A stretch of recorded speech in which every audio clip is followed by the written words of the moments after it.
Hello my dear students. So let's continue with our next topic, which is example number 7.13. Obtain the equation 7.38. What is the 7.38? This one is omega is equal to omega 0 plus alpha t. Obtain the equation from first principles. ठीक है. So first principle means our basic principles. तो linear motion में हमने acceleration का formula क्या देखा था, a is equal to d v by d t. अब सेम फॉर्मूला को अगर मुझे रोटेशनल मोशन में लिखना है तो मैं क्या लिखूंगा, alpha is equal to d omega by d t. ठीक है. चलो अब ये फॉर्मूला को मैं करता हूं इंटीग्रेट. एक काम करो, पहले अल्फा टी को यहां पे ले लो. सो अगर डी टी को यहां ले ले तो alpha d t is equal to d omega. Now integrate with respect to time both side. So integration alpha d t is equal to integration d omega. Suppose we are integrating this term and let's take initial angular speed is omega 0 and final is omega. Why? Because we are integrating with respect to omega. Here we are integrating with respect to time. So let's take the initial time is 0 and final time is t. So यहाँ से अगर alpha को बाहर ले ले तो integration t is equal to 0 to t dt is equal to integration d omega. क्या हो जाएगा, omega. Limit as it is omega 0 to omega. अब जैसे इंटीग्रेशन डी ओमेगा को ओमेगा किया था वैसे इंटीग्रेशन डी टी को क्या कर देंगे, टी. सो अल्फा टी और टाइम हो जाएगा 0 टू टी. यहां पे लिमिट रखो, upper limit minus lower limit. और यहां पे क्या हो जाएगा, alpha upper limit t minus lower limit 0. So omega minus omega 0 is equal to alpha t. अब इसको यहां पे लेफ्ट हैंड साइड ले जाए तो omega is equal to omega 0 plus alpha t, जो हमें प्रूव करना था. Ready, by the use of integration. And it's very simple है ना, बस बेसिक सा इंटीग्रेशन ही करना है. ये टर्म को ऊपर लेके बाकी का आप इंटीग्रेट करके सॉल्व कर दोगे. सेल्फ भी ट्राई करोगे तो फटाफट हो जाएगा, है ना. चलो आगे बढ़ते हैं. Example number 7.14. Pay attention. The angular speed of a motor wheel is increase from 1200 RPM to 3120 RPM. ठीक है. तो इनिशियल एंगुलर स्पीड क्या दे रखी है आपको, 1200 RPM. Where RPM stands for rotation per minute. एक मिनट में तुम्हारा जो मोटर व्हील है वो 1200 बार घूम रहा है. रोटेशन पर मिनट, एक मिनट में 1200 बार घूम रहा है. बट वी नो दैट कि ओमेगा का ऐसा यूनिट क्या होता है, तो ओमेगा का ऐसा यूनिट होता है radian per second, angle by time, है ना. तो ये रोटेशन पर मिनट जो है उसको मुझे रेडियन पर सेकेंड में कन्वर्ट करना पड़ेगा. 1200 है ना. अब ये रोटेशन है, एक रोटेशन होगा तो कितना डिग्री घूमता है, जब पूरा एक रोटेशन कंप्लीट होता है तो कितना एंगल घूमता है, वो 2 पाई. तो रोटेशन को रेडियन में मतलब कि एंगल में कन्वर्ट करना है तो 2 पाई से मल्टीप्लाई कर दो. ठीक है. ये रोटेशन पर मिनट है, पर हमें मिनट को किस में कन्वर्ट करना है, सेकंड में. तो एक मिनट में 60 सेकंड्स होते हैं, तो यहाँ पे 60 से तुम डिवाइड कर लो. सो ऑलवेज रिमेंबर, अगर तुमको आरपीएम से रेडियन पर सेकंड में कन्वर्ट करना है तो जो भी क्वांटिटी है उसको 2 पाई से डिवाइड करके मल्टीप्लाई करके 60 से डिवाइड करना है. क्या करना है, 2 पाई से मल्टीप्लाई करके 60 से डिवाइड करना है. ठीक है. चलो तो ये हो जाएगा आपका 40 pi, so omega 0 will be 40 pi radian per second. अब वैसे आपको फाइनल एंगुलर स्पीड भी दे रखी है, सो फाइनल एंगुलर स्पीड आपको क्या दे रखी है, ये इसको बॉक्स बना लेते हैं। Final angular speed is 3120 RPM, rotation per minute. तो अब ओमेगा क्या हो जाएगा, देखो 3120 रोटेशन जो है उसको हमें एंगल में कन्वर्ट करना पड़ेगा 2 पाई, और मिनट को अगेन हम सेकंड में कन्वर्ट कर देंगे, ठीक है। तो ये वापस हो गया रेडियन पर सेकंड, है ना। तो ये ओमेगा की वैल्यू, इसको आप पूरा सॉल्व करोगे, so you will have omega, therefore omega is equal to 104 pi radian per second, ठीक है। अब क्वेश्चन आगे पढ़ते हैं। इन 16 सेकेंड, यहां से इतनी स्पीड होने के लिए टाइम कितना चाहिए हमें, 16 second, so time will be 16 second.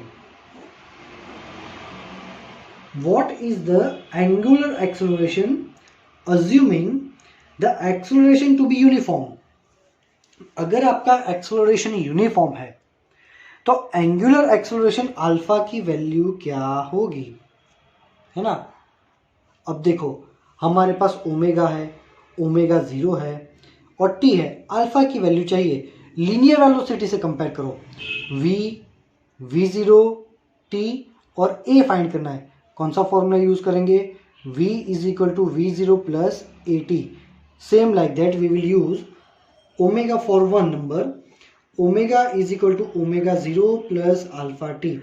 So omega is 104, omega 0 is 40 pi plus alpha into 16, ठीक है।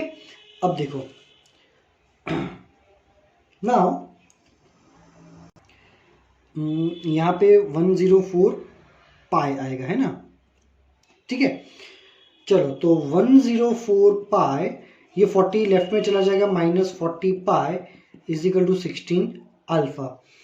सो इसको जब सॉल्व करोगे, so it will be 64 pi is equal to 16 alpha.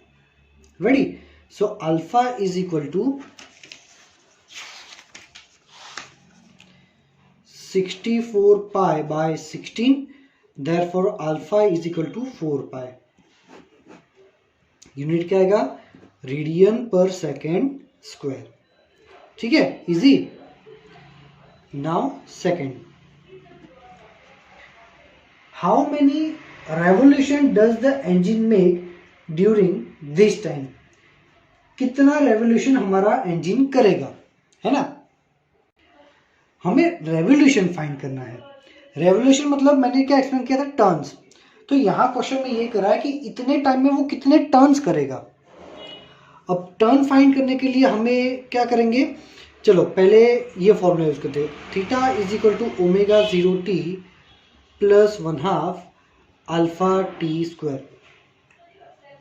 अब यहां पे मैं अगर वैल्यूज रखूं कि भाई ओमेगा 0 क्या था, भाई ओमेगा 0 था हमारा 40 पाई, क्या था हमारा 40 पाई, सो 40 पाई, और टाइम की वैल्यू क्या दी थी 16 प्लस 1/2, अल्फा की वैल्यू क्या थी 4 पाई, और ये था 16 का स्क्वायर। अब इसको अच्छे से सॉल्व करोगे, 640 पाई प्लस ये हो गया 2 पाई इंटू 16 स्क्वायर।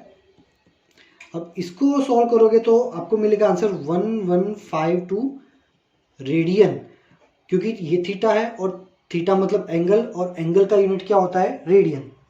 भाई ये तो हमने क्या फाइंड किया कि 16 सेकंड में पहले स्पीड 40 पाई थी, अब होगी 104 पाई, मतलब इंक्रीज हो गई। कितने टाइम में, 16 सेकंड में। मतलब 16 सेकंड में हमारा व्हील टोटल कितना एंगल घूमा, इतना एंगल घूमा। पर हमें ये थोड़ी फाइंड करना था एंगल, हमें फाइंड करना था कि यहाँ पे उसका टोटल टर्न्स कितना होगा। तो यहाँ पे हम देखेंगे कि when there is a 2 pi radian, जब 2 पाई रेडियन होता है that means we have a 1 revolution, but हमारे पास तो 1152 रेडियंस है, 1152 पाई रेडियन, सॉरी पाई होगा यहाँ पे। सो हमारे पास 1152 पाई रेडियंस है, तो इतने रेडियंस में कितने रेवोल्यूशन होंगे? सो 1152 pi by 2 pi, here pi get cancels, so answer is 576 revolution. This is our final answer. Ready? Seems to be very easy and actually it is easy. चलो अब आगे बढ़ते हैं। नेक्स्ट टॉपिक हमारा है dynamics of rotational motion about a fixed axis. देखो इसके just आगे वाली थ्योरी पेज टर्न करोगे तो क्या होगा, kinematics of a rotational motion about fixed axis, और यहाँ पे dynamics of rotational motion about fixed axis. तो यहाँ पे हम डिफरेंस देखेंगे भाई, what is the difference between kinematics, dynamics and mechanics.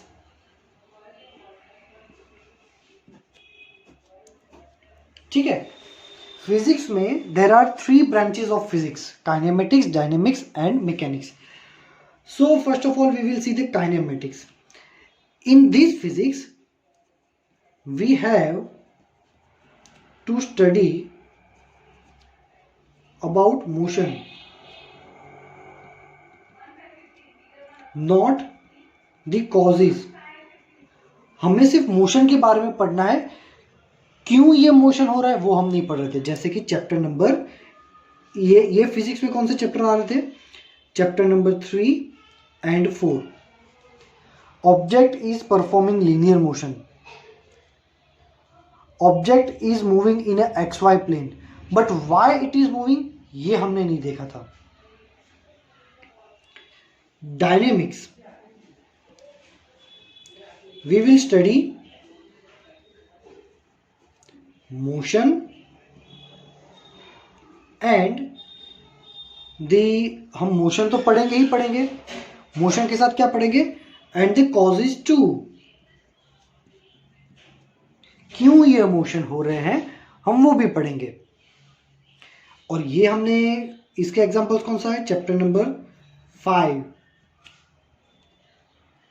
The object is moving because we are applying force,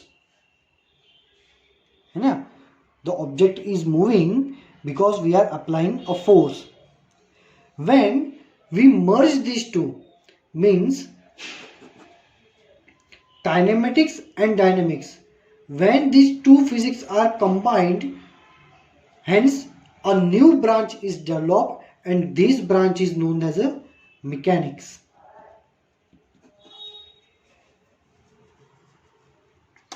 अब जब हमने प्रीवियस थ्योरी देखी थी काइनेमेटिक्स वाली, सो उसमें हमने चैप्टर 3 और 4 के जो फॉर्मूलाज थे वही फॉर्मूलाज देखे थे। V is equal to V0 plus AT, उसका हो गया omega is equal to omega 0 plus alpha t. D is equal to V0T plus 1/2 AT square, उसका हो गया theta is equal to omega 0T plus 1/2 alpha t square, है ना। वो formulas मैंने आपको प्रीवियस लेक्चर में सारे लिख के कंपेयर करके दिखाए थे। नाउ इन दिस थियोरी इस पे बहुत बड़ी, मैं शॉर्ट में कंप्लीट कर रहा हूं। यहां पे हम dynamics means we have to discuss about causes too. अब कॉजेज मतलब फोर्स, हमारे केस में फोर्स की जगह क्या हो जाएगा, torque. So before we start this theory, let us see briefly the terms which are used in a linear motion and rotational motion.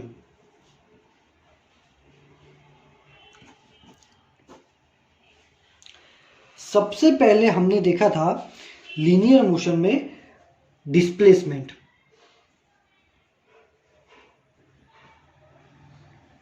x, तो रोटेशन में हो जाएगा angular displacement,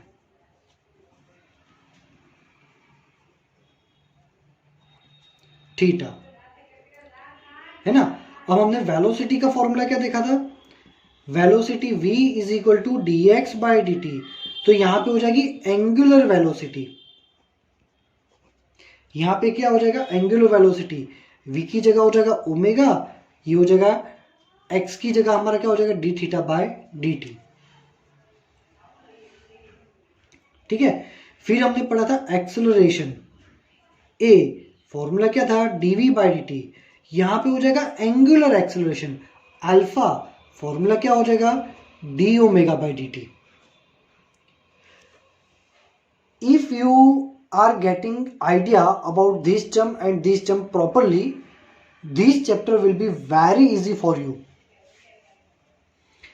now mass, in linear motion it was a m, but here the mass is a moment of inertia, theory में explain किया था I। then force, now we know the formula of force, F is equal to ma, force की जगह यहां पे क्या हो जाएगा torque, tau is equal to m की जगह हो जाएगा आई, और एक्सेलरेशन की जगह angular acceleration tau is equal to I alpha. ठीक है,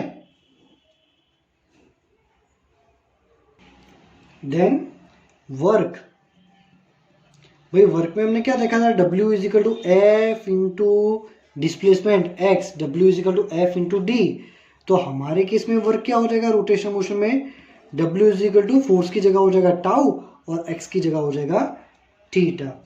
देन काइनेटिक एनर्जी, अब काइनेटिक एनर्जी क्या था, K is equal to 1/2 mv², so हमारे केस में हो जाएगा rotational kinetic energy,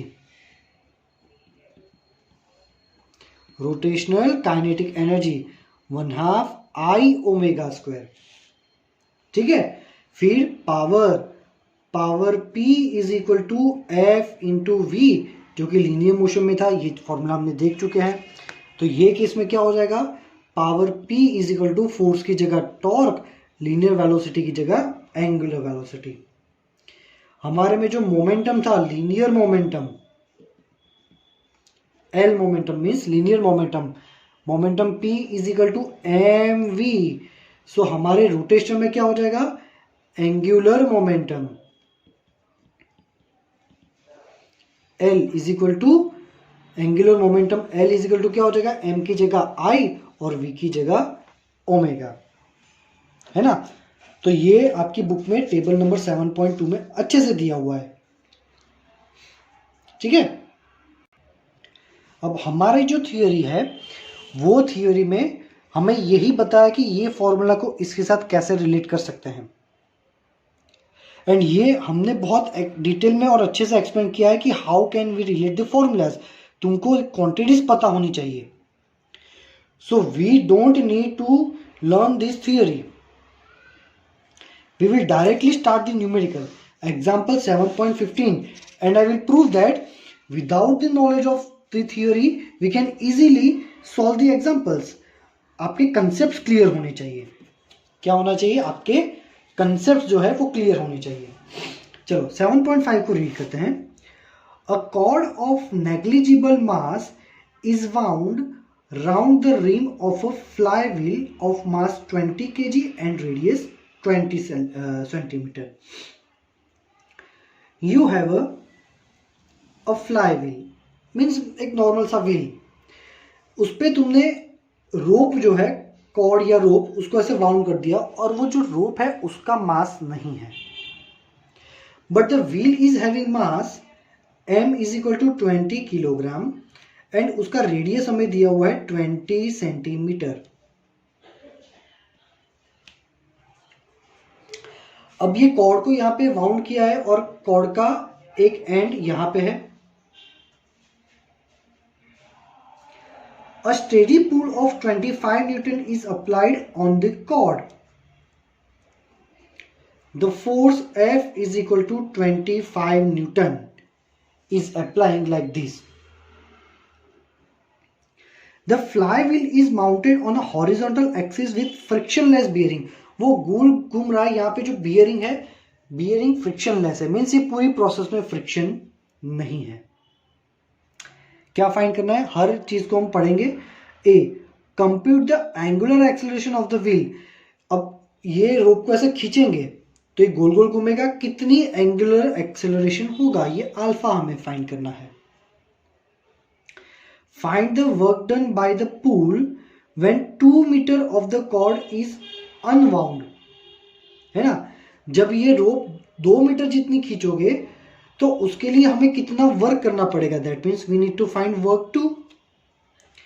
find also the kinetic energy of the wheel at this point, assume wheel starts from the rest. मतलब यहां पे एक और डेटा दिया हुआ कि भाई एंगुलर वेलोसिटी 0 है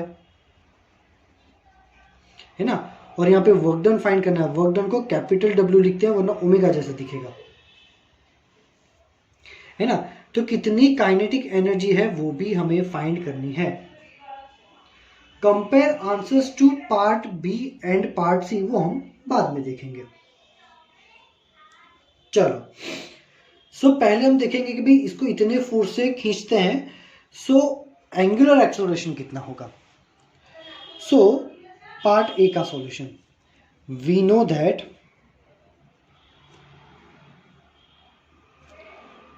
tau is equal to I alpha and tau is equal to R F, हमारे केस में आर कैपिटल होगा, आर एफ साइन थीटा। देखो F is equal to M A, ठीक है, और theta, theta is angle between radius and force. अब radius और force के बीच में कितना एंगल बन रहा है, 90, सो ये हो जाएगा sine 90, sine 90 is 1, so torque की वैल्यू हो जाएगी tau is equal to R F. हम क्या करेंगे, ये फॉर्मूला और ये फॉर्मूला को इक्वेट कर देंगे, that means I alpha is equal to R F, ठीक है। अब देखो ये जो एंगुलर एक्सेलरेशन, यहाँ पे आई क्या है, मोमेंट ऑफ इनर्शिया। अब व्हील ऐसे गोल गोल घूम रहा है, ये ऐसे, है ना, सो उसकी एक्सिस ऑफ रोटेशन कौन सी होगी, ये होगी, that mean wheel is rotating like this. So here we can say moment of inertia of a disc, ये डिस्क जैसा हो गया, in which axis is passing from this centre. तो अब टेबल निकालो और देखो तो भाई टेबल में डिस्क के सेंटर में से जो पास हो रही है वो मोमेंट ऑफ इनर्शिया कितनी है। तो आपकी टेबल पेज नंबर 165 में है mr²/2 नंबर 4। तो ये मोमेंट ऑफ इनर्शिया क्या हो जाएगी, mr²/2 into alpha. Alpha is the angular acceleration जो हमें फाइंड करना है। रेडियस क्या दिया हुआ है, 20 centimetre, 20 into 10⁻², and force is a 25 Newton. So alpha is equal to 20 into 10⁻² into 25 into 2 by mr². So mass is a 20 and r² again 20 into 10⁻² का whole square. Alpha को सब्जेक्ट बना के बाकी सबकी वैल्यूज मैंने डाल दी है, ठीक है। तो obviously 20 into 10⁻² cancel, so alpha is equal to 50 by 20 into 20 into 10⁻²। Therefore alpha is given by 0.4 kilogram into metre square. Ready, sorry alpha की वैल्यू, ये गलत आंसर लिख दिया। अल्फा की वैल्यू आएगी 12.35। जब इसको सॉल्व करोगे you will get the value of alpha is equal to 12.35 radian per second square. यहाँ पे रेडियन नहीं लिखा हुआ है बुक में, so radian per second square, ये हो जाएगा आपका answer. You can solve it by using the calculators too. Now B work done, ठीक है। तो वर्क डन में देखो आप ये वर्क डन दो मेथड से फाइंड कर सकते हैं। कैसे, एक तो W is equal to F into D से भी फाइंड कर सकते हैं, और W is equal to tau into theta से भी फाइंड कर सकते हैं, ठीक है। कैसे? तो W is equal to F 25 और हमने रोप कितनी खींची थी, तो बी पोर्शन को पढ़ो, हम 2 मीटर जितनी रोप को खींचते हैं. So distance is given by 2 metre. Easily we can find it is a 50 joule. ठीक है. अब यहां पे tau into theta, so work done is equal to tau. तो पहले तो मैं टाउ की वैल्यू फाइंड करनी पड़ेगी. तो या तो आई अल्फा से फाइंड करो या आर इंटू एफ से फाइंड करो. हम ये आर एफ इंटू एफ से फाइंड करते हैं, इजी रहेगा. आर कितना है हमारा 20 इंटू 10⁻², और फोर्स कितना था हमारा 25 इंटू थीटा. तो पहले ये देखना पड़ेगा कि कितना एंगल घूम रहा है. सो थीटा फाइंड करने के लिए हम क्या कर सकते हैं, देखो कि भाई मान लो कि अगर पूरा व्हील घूमता, पूरा व्हील घूमे तो कितना डिस्टेंस होता है 2 पाई आर. 2 पाई आर से अगर व्हील रोटेट करता, सो वो केस में एंगल हमारा बनता है 2 पाई. बट यहाँ पे कितना व्हील घूम रहा है, 2 मीटर जितनी रस्सी खींच रही है, तो 2 मीटर का ही लीनियर लेंथ व्हील का होगा. सो 2 मीटर लीनियर डिस्प्लेसमेंट करेगा तो कितना एंगल बनेगा. So 2 by 2 pi R into 2 pi, तो आंसर ये क्या आ जाएगा 2 by R. So 2 by R, R is the radius which is 20 centimetre. 20 into 10⁻². So ये इसको सॉल्व करोगे तो आंसर आएगा 10 रेडियन, है ना. एक सर्कल जब linearly 2 pi R distance cover करता है, 2 पाई आर लीनियर डिस्टेंस है. 2 पाई आर क्या है, लीनियर डिस्टेंस. तो अगर पूरा ऐसे घूमते हो 2 पाई आर तो एंगल बनता है 2 पाई. बट हमारा व्हील तो सिर्फ 2 मीटर ही रोटेट कर रहा है, तो 2 मीटर में कितना एंगल घूमेगा 10 रेडियन. तो यहाँ पे डाल दो 10. तो इससे भी आपको वर्क डन मिलेगा 50 जूल. दोनों में से कोई भी फॉर्मूला आप यूज कर सकते हैं. ठीक है. अब सी देखते हैं. भाई सी में क्या फाइंड करना है, सी में फाइंड करना है हमें काइनेटिक एनर्जी. अब हमने क्या देखा था, एक formula W is equal to delta K, है ना. तो उसी के जैसा फॉर्मूला हमारा इसमें बनेगा. W is equal to 1/2 m omega square minus W is equal to 1/2 I omega square minus 1/2 I omega 0 square. But हमें क्वेश्चन में क्या बोला है, the wheel is starting from the rest position. So initial velocity हमारी angular velocity 0 है. So W is equal to 1/2 I omega square. 1/2 I omega square is our kinetic energy. So kinetic energy कितनी होगी, obviously work done जितनी होगी. और work done अभी हमने find किया कितना था 50 joule. So 50 joule is equal to kinetic energy. That means our kinetic energy is 50 joule. D में क्या कह रहा है, compare answer part B and part C. So obviously हमारे पार्ट बी और पार्ट सी में सेम आंसर ही आया. वर्क डन और काइनेटिक एनर्जी के फॉर्मूला हमारे सेम है. That means C and B and C both are the same. D का आंसर क्या आएगा, B and C are having same answer. Ready. Okay. So my dear students, आज के lecture में यहीं तक रखते हैं. न्यूमेरिकल को अच्छे से सॉल्व करना. If you are having any doubt you can ask me in the message section. Thank you very much my dear students.